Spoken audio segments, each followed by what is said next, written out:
Gracias. Bueno, nos hemos gozado en la presencia del Señor, cantándole, alabándole, dándole gloria a Él. Y nuestra última alabanza a Él dice que es la oración de Mateo 6, donde el Señor habla: véngase tu reino, venga tu reino. Vamos a hablar hoy del reino del Señor, de venir el reino. ¿Qué estamos haciendo cuando oramos y le decimos al Señor que venga su reino?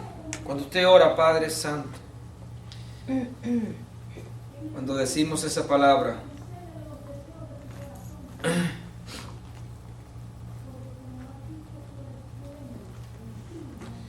Padre nuestro que estás en los cielos, santificado sea tu nombre, venga tu reino.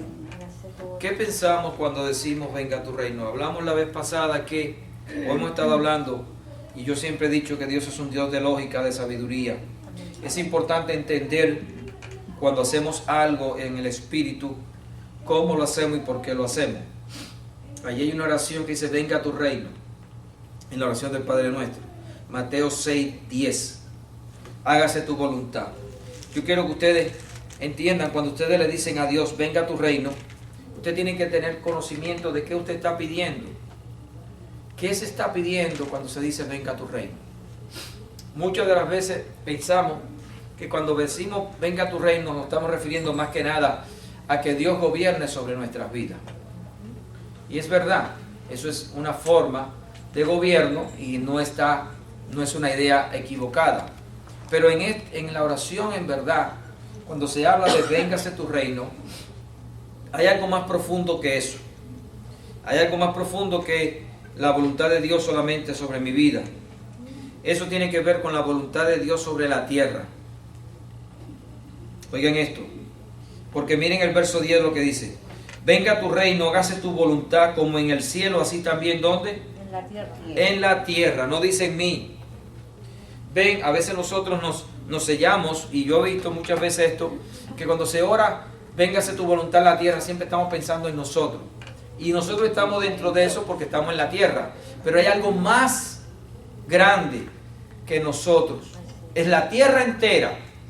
Y ustedes saben que el reino es una posesión autoritativa en un lugar físico y en completa sujeción. ¿Me entienden?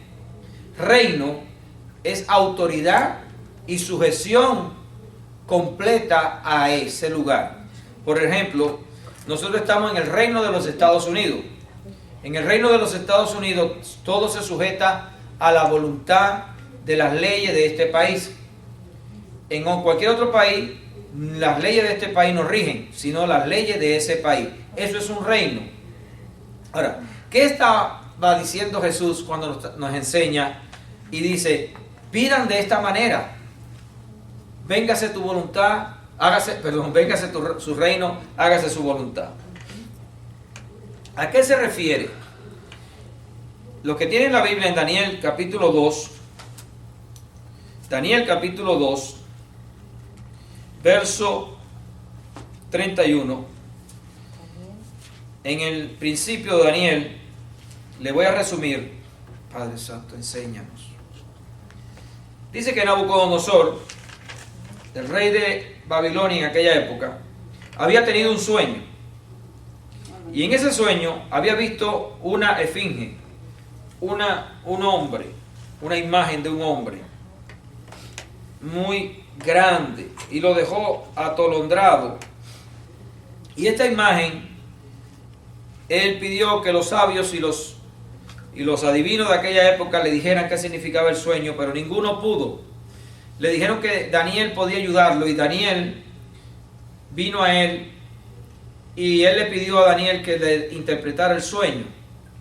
Daniel le dijo que él no podía interpretarlo, que solamente Dios podía darle revelación de esa interpretación. Daniel, ¿qué? 2:31. Vamos a empezar en el 31, pero le estoy haciendo la historia por qué. Y aquella imagen significaba algo, y Dios le mostró a Daniel qué significaba aquella imagen. Y en el verso 31 dice: tú, oh rey, veías y aquí una gran imagen. aquí viene la interpretación del sueño. Esta imagen, que era muy grande y cuya gloria era muy sublime, estaba en pie delante de ti y su aspecto era terrible. La cabeza de esta imagen era de oro fino, su pecho y sus brazos de plata, su vientre y sus muslos de bronce, sus piernas de hierro, sus pies en parte de hierro y en parte de barro cocido. Ahí le di la imagen que él vio. Él vio este tipo de hombre parado frente a él con esa característica. Estaba mirando hasta que una piedra fue cortada, no con mano, e hirió a la imagen en sus pies de hierro y de barro cocido, y los desmenuzó. Entonces fueron desmenuzados también el hierro, el barro cocido, el bronce, la plata, el oro, y fueron como tamo de las eras del verano, y se los llevó el viento sin que de ellos quedara rastro alguno. Mas la piedra que hirió a la imagen fue hecha un gran monte que llenó toda la tierra. Ok. Eso es lo que él ve en la imagen.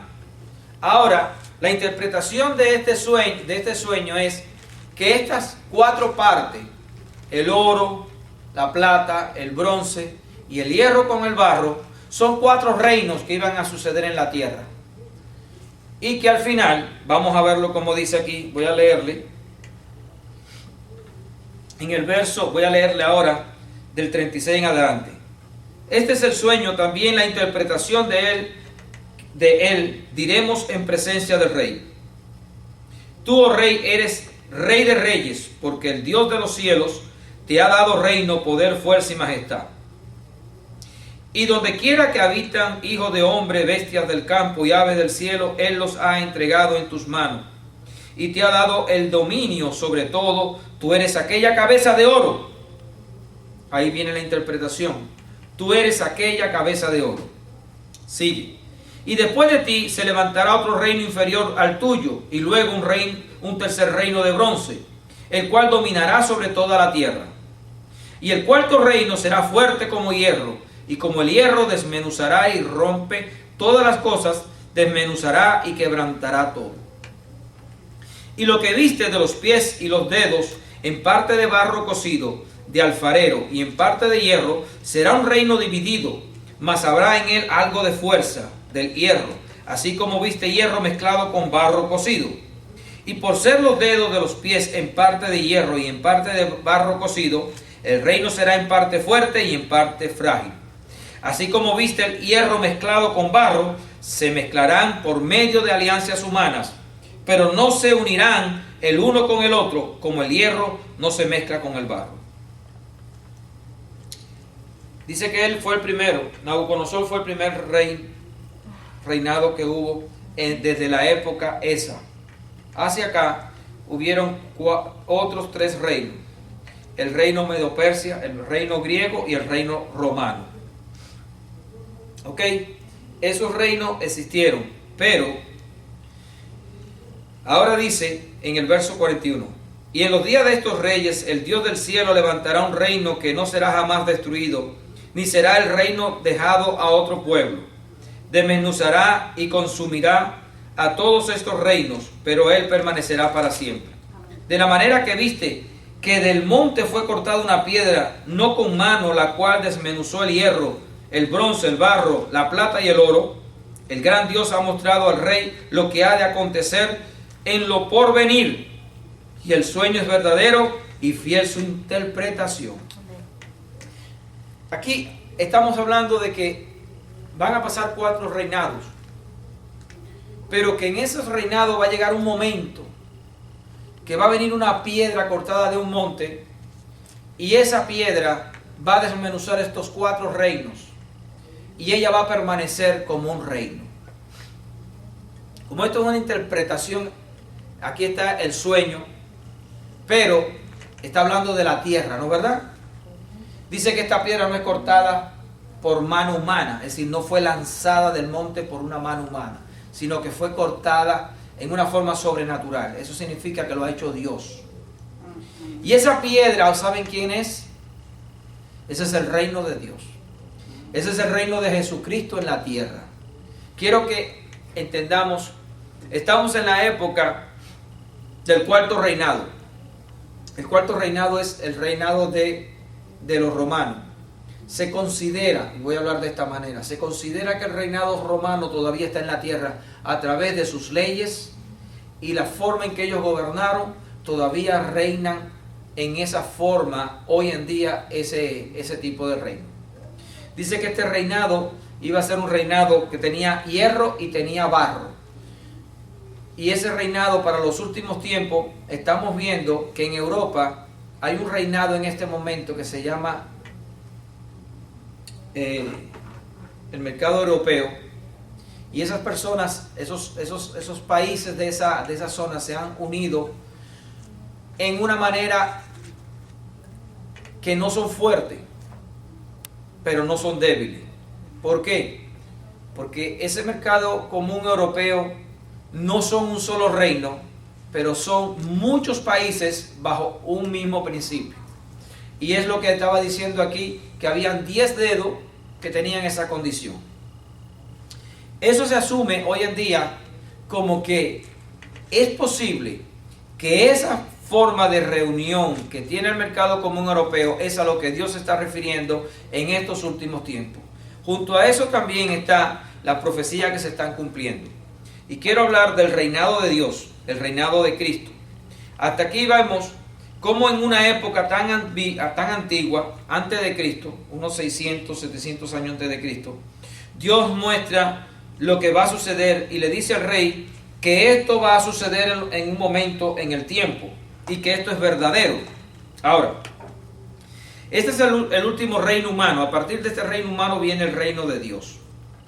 Vamos a leer ahí el verso 44 y 45. Dice: y en los días de estos reyes, el Dios del cielo levantará un rey que no será jamás destruido, ni será el reino dejado a otro pueblo. Desmenuzará y consumirá a todos estos reinos, pero él permanecerá para siempre. Fíjense, son 4 reinos en diferentes etapas en el tiempo. De Nabucodonosor al reino de los romanos fueron más de 600 años. Pero Dios dice que en el tiempo de estos reyes, es decir, está hablando de que, como que, vamos a mirarlo de esta manera. Nabucodonosor le pasa el reinado a otro reino, a los persas. Los persas le pasan el reino a los griegos. En sí son ellos quienes lo toman. Pero como que estas cosas, como que los reinos humanos se van mezclando y van caminando en el tiempo. Al final de estos reyes va a venir este rey mandado por Dios para gobernar en la tierra. Algo insólito y que la humanidad no quiere creer. Que Jesucristo va a venir como Rey de Reyes a gobernar en esta tierra. Que va a venir a postrarse aquí en esta tierra, y lo voy a mostrar bíblicamente, a gobernar. Las personas no creen que un día Jesús, el que se levantó de entre los muertos y fue ascendido al cielo, volverá a esta tierra. Amén. Él va a venir a esta tierra. Ahora, cronológicamente, para nosotros la iglesia, esa importancia, eso es de gran importancia, aunque nosotros no estamos dentro del plan del reino de Dios como humanos carnales. Déjenme decirle. Voy a leerle el verso 45. De la manera que viste que del monte fue cortada una piedra, no con mano, la cual desmenuzó el hierro, el bronce, el barro, la plata y el oro, el gran Dios ha mostrado al rey lo que ha de acontecer en lo porvenir. Y el sueño es verdadero y fiel su interpretación. Ok. Hermanos, quiero que entiendan.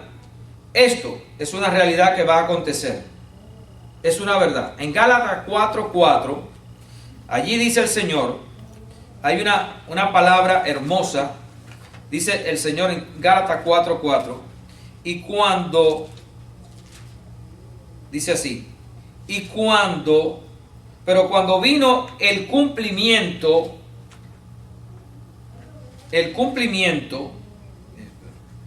del tiempo, Dios envió a su Hijo nacido de mujer y nacido bajo la ley. ¿Cuál fue la condición para que Dios enviara ahí a su Hijo? Dice que cuando fue cumplido, ¿qué? El tiempo.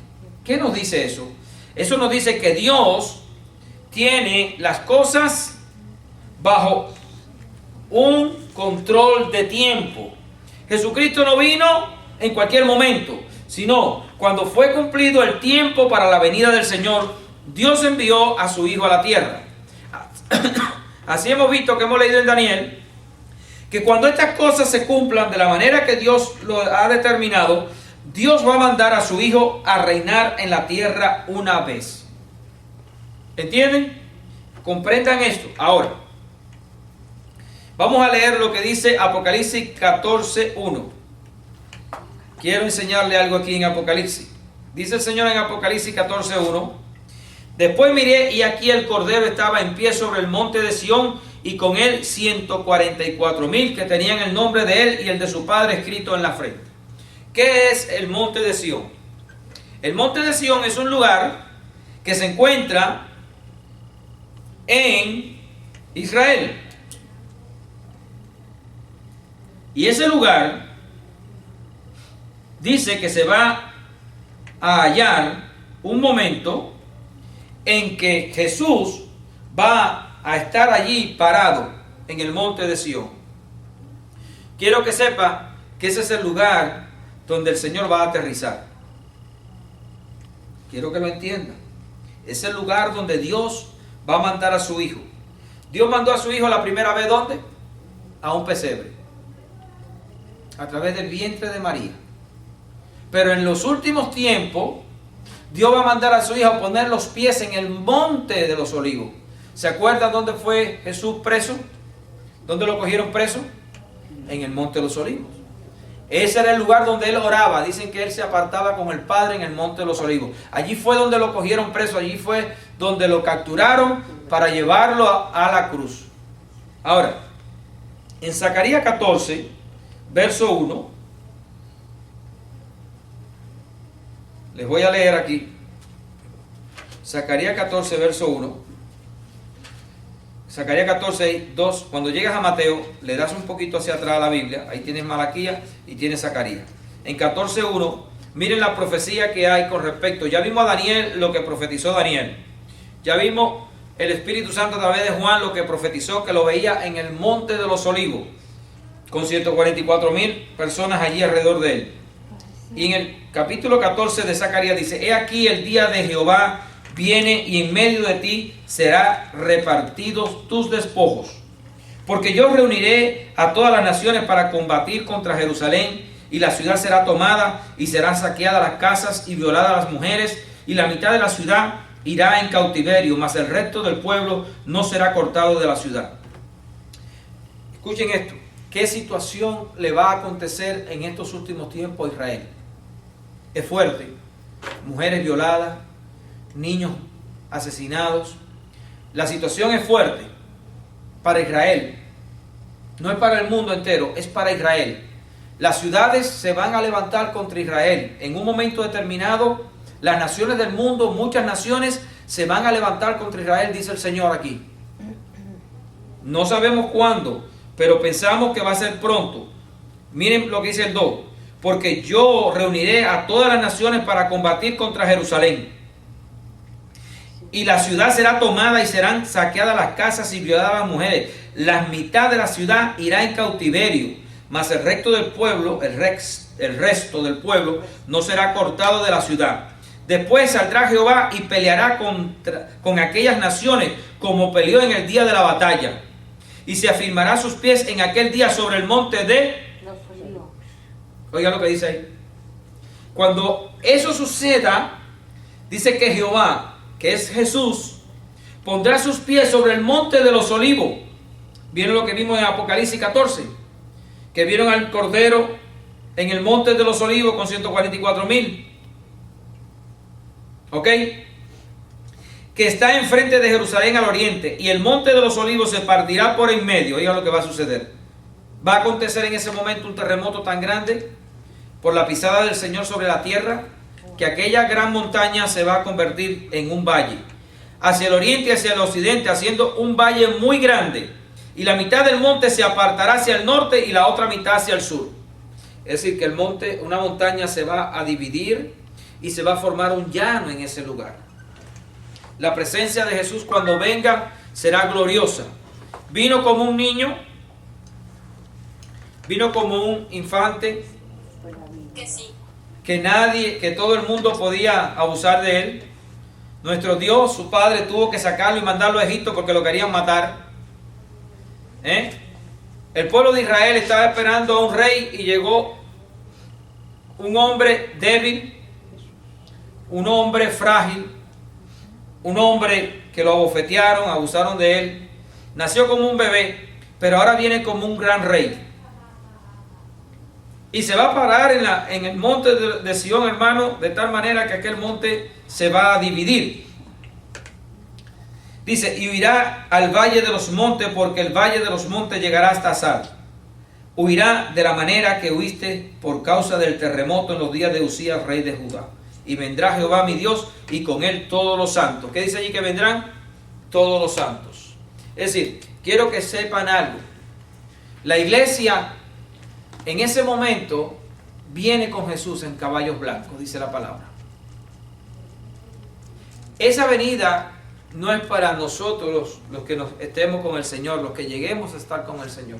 Aquellos que lleguemos a estar con el Señor, vendremos en esa gloria. Hermano, si usted cree en la palabra de Dios, usted debe de gozarse y regocijarte en conocer que tienes un futuro tan glorioso. Israel va a ser aplastada, podríamos decir, pero no completamente destruida por las naciones del mundo. Llegará el momento que va a venir una guerra contra Israel. Ahora, en la mayoría de las enseñanzas que hay, escuchen bien, se considera que Israel es el lugar donde Dios pone su reloj para la venida de Cristo. Y casi todo el mundo tiene ese concepto de que Israel es el reloj de Dios para la venida del mundo, la venida de Jesús al mundo. Voy a decirle algo. Israel nos va a dar ciertas señales, pero el cumplimiento de los tiempos en este momento no está dado por Israel, tristemente. Muchos cristianos piensan que en Israel van a encontrar, o Dios tiene allí el reloj que muestra cuándo Jesús viene a la tierra. ¿Y cuántos quieren que Jesús venga a la tierra? Amén. Nosotros queremos que Jesús venga a la tierra. Ahora, yo le voy a decir algo. No quiera que Jesús venga a la tierra porque usted sufre o porque otro llora. No quiera que Jesús venga a la tierra por la situación que hay. Quiera que Jesús venga a la tierra para que se cumpla la voluntad del Padre. Acuérdense, hágase su voluntad así en los cielos como en la tierra. Pedamos esa oración, Padre nuestro que estás en los cielos. Santificado sea tu gloria. Véngase tu reino. Hágase tu voluntad, así en los cielos como en la tierra. La voluntad de Dios es mayor que la situación que podemos tener nosotros. Por eso le digo que a veces esa oración se nos hace a nosotros un poco egoísta cuando la hacemos pensando que es en nosotros. Y esta oración no es por una persona en particular. Esta oración es por la tierra, por toda la humanidad, cuando Jesús la estaba haciendo, o enseñándola más bien. Le quiero enseñar algo que yo sé que, los que conocen un poco de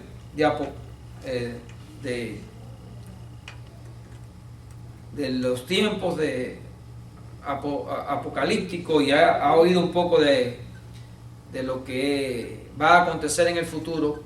Por lo general siempre se está enseñando que Israel es el modo de ver la venida de Cristo.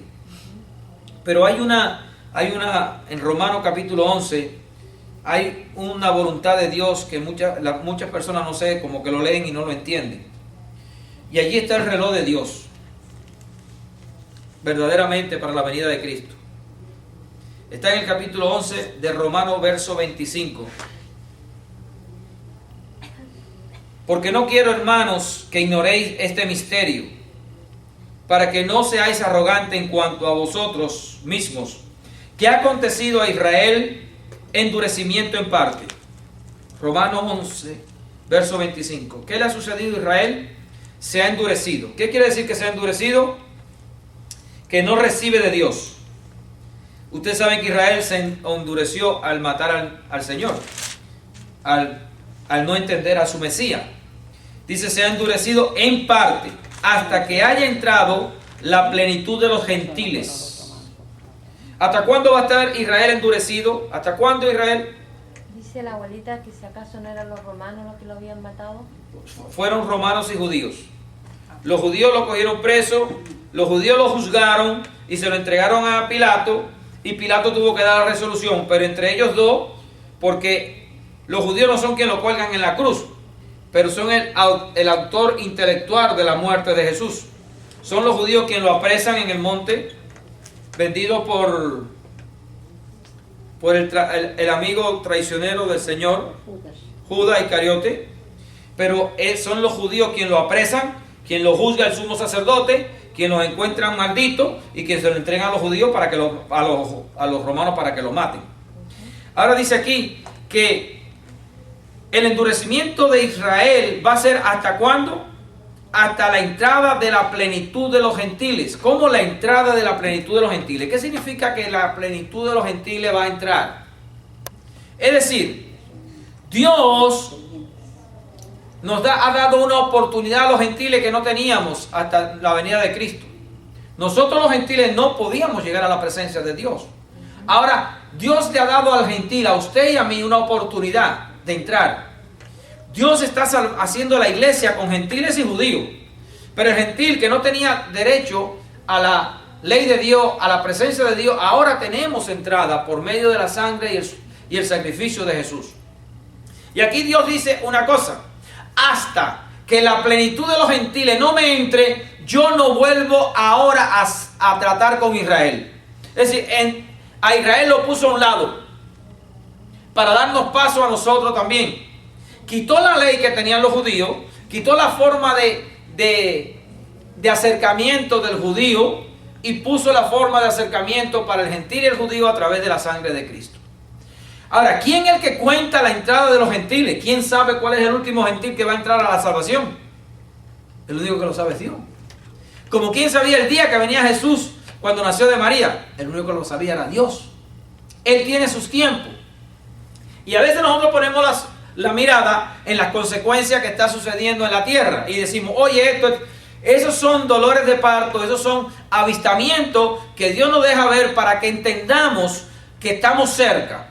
Cuando Jesús estuvo en la tierra, Jesús dijo estas palabras: ustedes conocen los tiempos y las sazones de los tiempos, pero no entienden la obra de Dios. No entienden los tiempos de Dios. Los tiempos de Dios son muy de Él. Y aquí dice que cuando los gentiles, esa plenitud entre, entonces mira lo que dice aquí, el verso 26. Y luego todo Israel será salvo, como está escrito.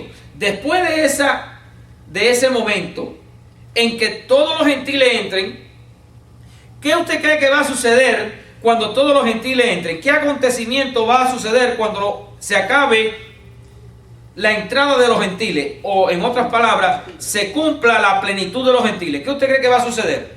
¿Qué vendría en ese momento? ¿Qué acontecimiento histórico va a suceder? ¿Quién lo sabe? Ese día, hermano, después, bueno, ese día me refiero, cuando estoy hablando de día, es a un periodo que el Señor tiene en su mano. Cuando eso suceda, cuando los gentiles entren, Dios en ese momento, de ahí en adelante, en cualquier momento, viene el arrebatamiento de la iglesia. Porque ya se terminó el plan de la iglesia. El plan de la iglesia se termina con la plenitud de los gentiles. Dice que cuando los gentiles entren, Dios se vuelve a Israel. ¿Qué te pasa? Dios se vuelve a Israel. Y miren cómo dice: y luego todo Israel será salvo, como está escrito. Ahora miren el verso, cómo continúa. Vendrá de Sión el libertador, que apartará de Jacob la impiedad, y este será mi pacto con ellos, cuando yo quite sus pecados. ¿Cuál es el pecado de Israel? Que Israel no ha aceptado al Mesías. Es el momento en que van a aceptar al Mesías. Pero ese momento es después que la plenitud de los gentiles entren. Y todo el que sea iglesia, en ese momento, esté vivo o esté muerto, viene la primera resurrección para él. Qué momento tan glorioso, la venida de Cristo. ¿Cuántos a veces decimos, Señor, véngase, hágase tu voluntad aquí en la tierra como en los cielos? Señor, la venida de Cristo. La venida de Cristo está con la entrada de la plenitud de los gentiles. ¿Qué te pasa? ¿Y los gentiles quiénes son? Todos los que no son judíos. ¿Qué te pasa? Nosotros. Te está apretando. Te la quitamos. No te voy a dejar con un dolor. Dice Dios que quiere misericordia y no ley. ¿Por qué? Después te pongo esa práctica. Siente mucha presión. Pobrecita. Bendito sea tu nombre, Padre. Señor, bendito sea tu nombre. Paz y gloria en el nombre de Jesús. Recibe paz. Sanidad en el nombre de Cristo. Bendito Dios. Bendito Padre. Te amamos a ti. Te creemos a ti, Señor. Tú eres Dios de misericordia. Amén. Amén. Bueno, ¿quién es el reloj de Dios para la venida de Jesús? Nosotros, hermanos. El judío no es el reloj de Dios, somos nosotros el reloj de Dios. Él nos está contando a nosotros. Y en el momento que el último de los gentiles que Él conoció desde antes de la fundación del mundo, dice que Él nos conoció antes de fundar el mundo. Cuando esa persona entre, ¿quién será esa persona? ¡Qué gloria, hermano! Usted se imagina, el último que le abre la puerta para entrar al reino de los cielos. La última persona que tiene la oportunidad de entrar a la iglesia. Hay una persona que le pertenece ese momento. Cuando la plenitud de los gentiles entren, entonces vendrá de Sion el libertador a mirar a Israel y a tomar a Israel y a cumplir lo que leímos en Zacarías. Cuando las naciones vengan contra Israel, entonces Dios vendrá y pondrá sus pies allí en el monte. Pero antes de poner sus pies en el monte, la iglesia tiene que irse. La iglesia se irá antes de que el Señor ponga sus pies en la tierra. Porque dice que nosotros nos vamos a encontrar con Él en la nube. Y después que Él viene, oigan esto, qué cosa tan maravillosa. Escuchen esto, hermano, eso es una promesa para nosotros. Hay un último gentil. Pero hoy nosotros tenemos que luchar por alcanzar, como dijo Pablo, esa meta. Tenemos que convertir nuestros corazones al Señor de verdad. Tenemos que vivir una vida agradable al Señor, hermanos. No es cualquier vida la que podemos vivir.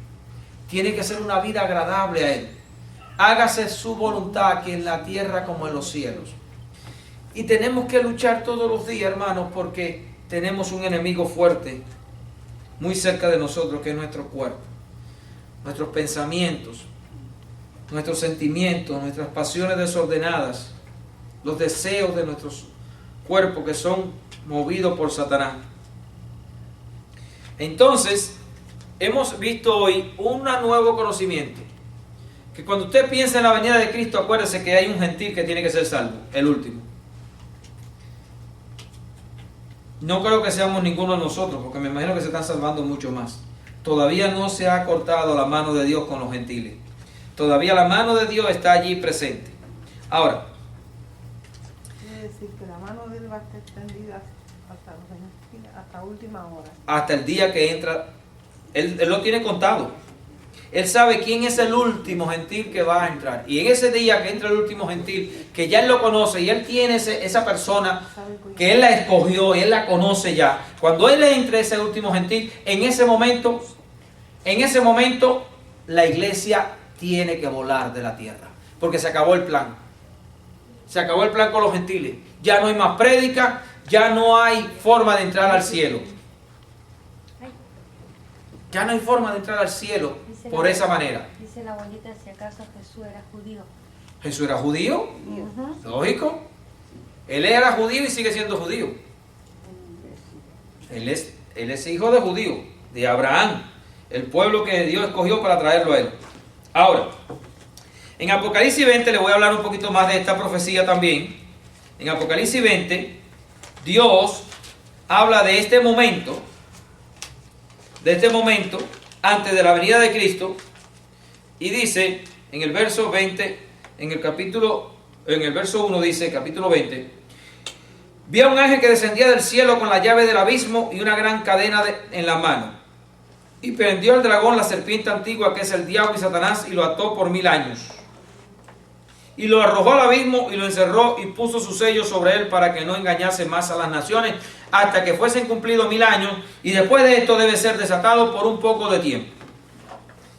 Desde el momento, escuchen cronología, desde el momento que Dios pone su pie sobre la tierra,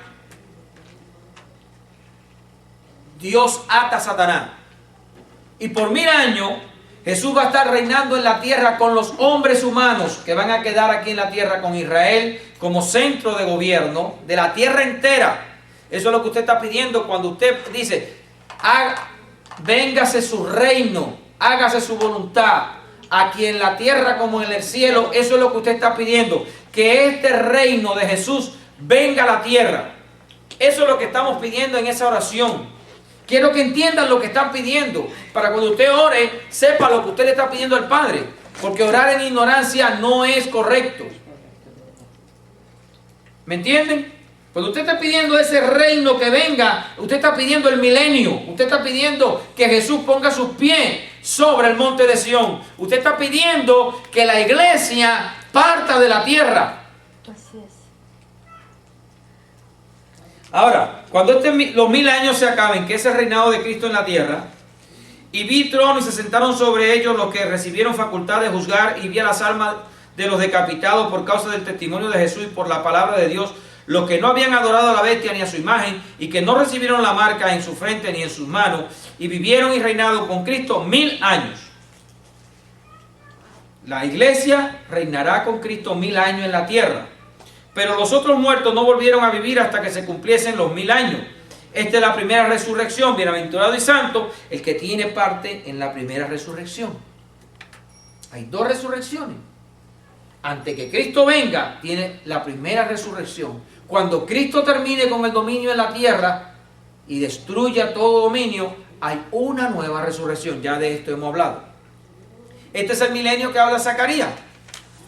Esta es la piedra que vino y cayó sobre todos los reinos de la tierra y se formó un solo reino. Así que cuando ustedes estén pensando en orar, Padre Santo, Padre nuestro que estás en los cielos, santificado sea tu nombre. Véngase tu reino, hágase su voluntad, aquí en la tierra como en el cielo. Ustedes están pidiendo este reino. Eso es lo que estamos orando, por este reino. Estamos orando por el plan de Dios. No es por tu vida y mi vida. Es por el plan eterno que Dios tiene para nosotros, los hombres, en la tierra. Estamos pidiendo la venida de Cristo sobre la tierra. La gente no sabe. Yo estoy completamente seguro que tú le preguntas a una persona qué está pidiendo cuando habla del reino y no te van a enseñar que estás pidiendo sobre el reino de Cristo. Estás pidiendo sobre la venida de Cristo. Estás pidiendo que venga el reino de Dios. Pero el reino de Dios no es como la gente lo imagina. Ahora están hablando que el reino de Dios, hay gente diciendo que el reino de Dios está en la tierra. Porque el Espíritu Santo, hay una cantidad de confusiones, yo no sé por qué. Hermano, el reino de Dios es la presencia materializada de Jesús en la tierra. Es el verdadero reino. No hay más reino. Hay un reino de gobierno en nuestras vidas por el Espíritu Santo. Pero el Espíritu Santo no es el reino de Jesús hecho hombre en la tierra. El reino de Jesús en la tierra es cuando Él ponga sus pies allí en Jerusalén, en el monte de Sión, y de ahí en adelante, desde Jerusalén, Él gobierne la tierra completamente, porque eso es una palabra que está dada por Dios, por una profecía de Dios, por una promesa de Dios al pueblo de Israel que le pertenece. Y eso va a ser después que los gentiles seamos introducidos como iglesia, y los que se queden, se quedarán bajo el reino de Jesús en la tierra. Y la iglesia reinará con Él los 1000 años. ¿Me pueden entender esto, hermanito?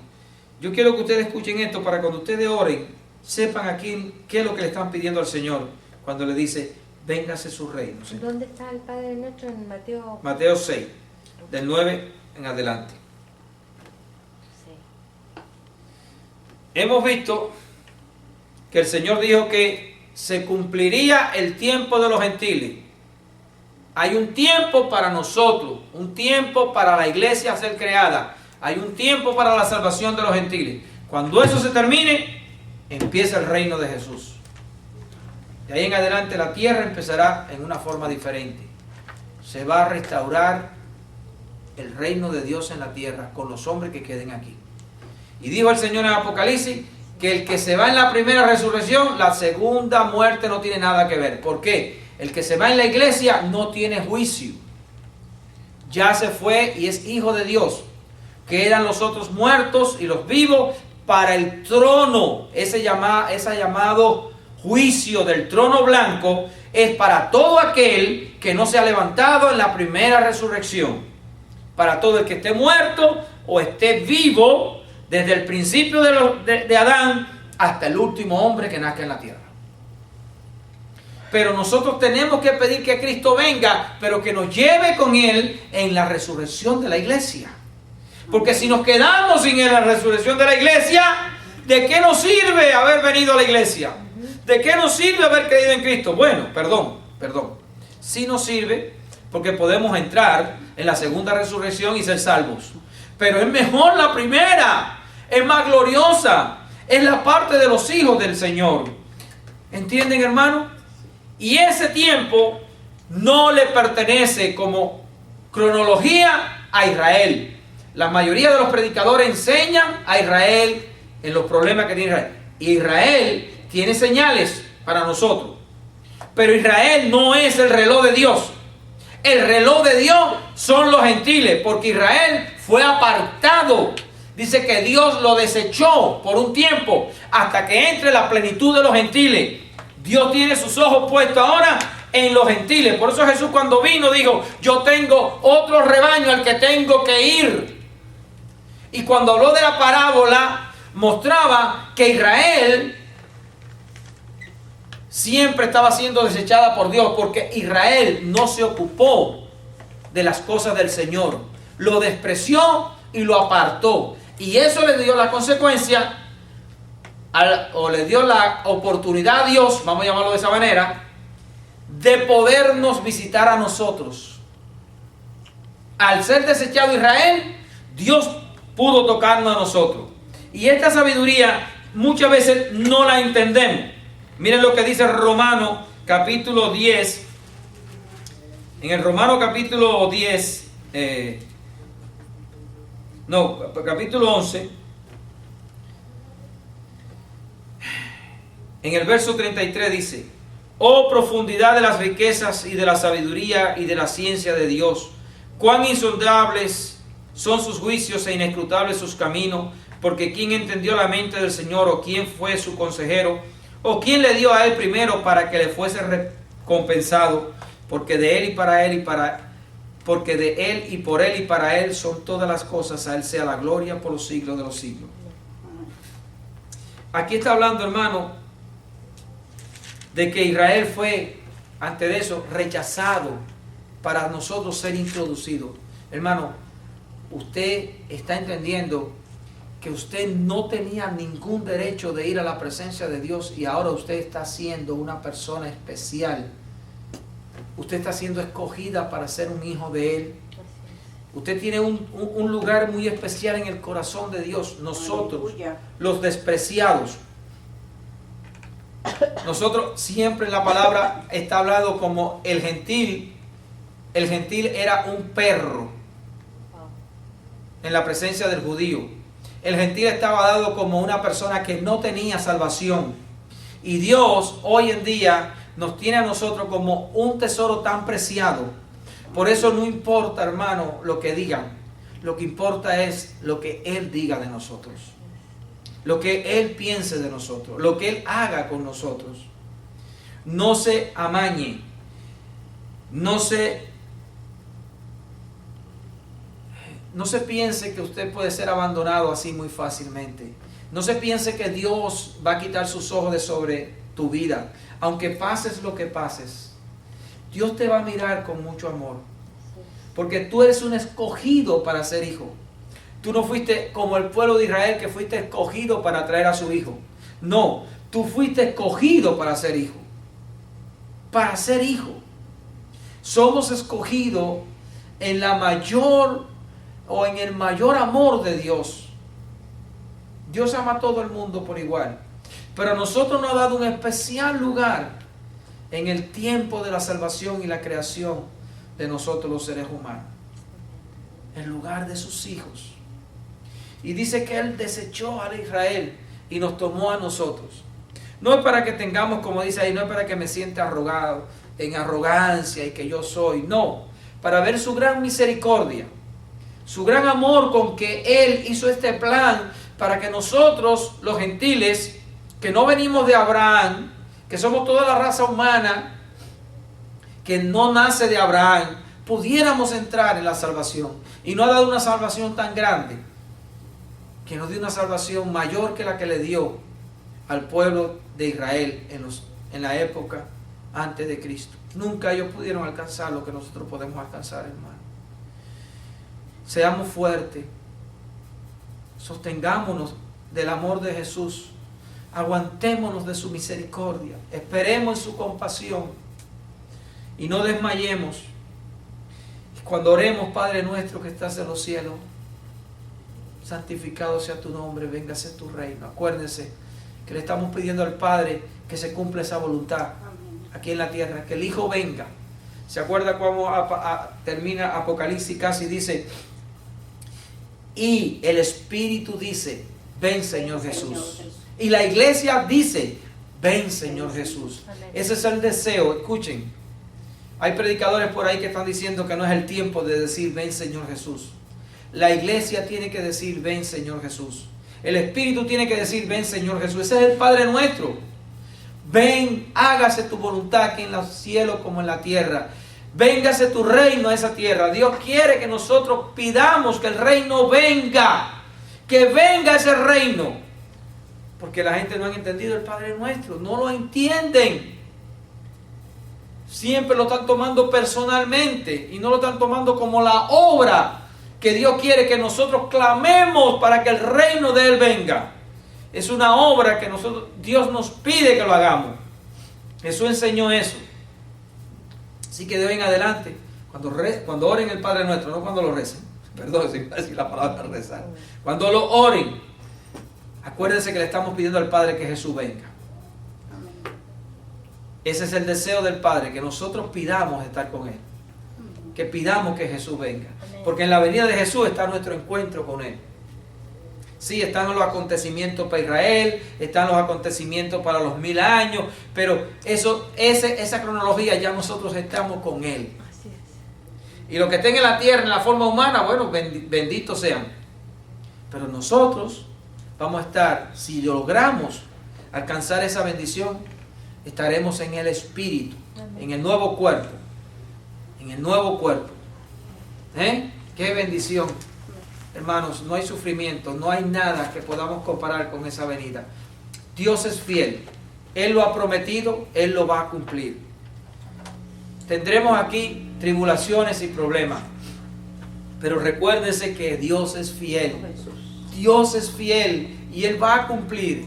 Y a veces no entendemos por qué las cosas, pero Él es fiel. Y un día entenderemos la gloria tan grande que Él tiene para nosotros. Dios es fiel. Dios es fiel. No dejen de amar al Señor. No dejen de esforzarse por respetarlo. No dejen de esforzarse por obedecerlo. No dejen de esforzarse por controlar las pasiones del alma. No dejen de esforzarse por actuar y destruir el mal con el bien. No dejen de esforzarse, hermanos. Y acuérdense de orar por mí. Amén. Para que Dios me dé a mí también fortaleza y sabiduría para enseñarle cosas hermosas. Véngase tu reino. Viva tu pueblo. Amén. Por mi esposita. Oren por ella que lo necesita. Así Así dice el Señor.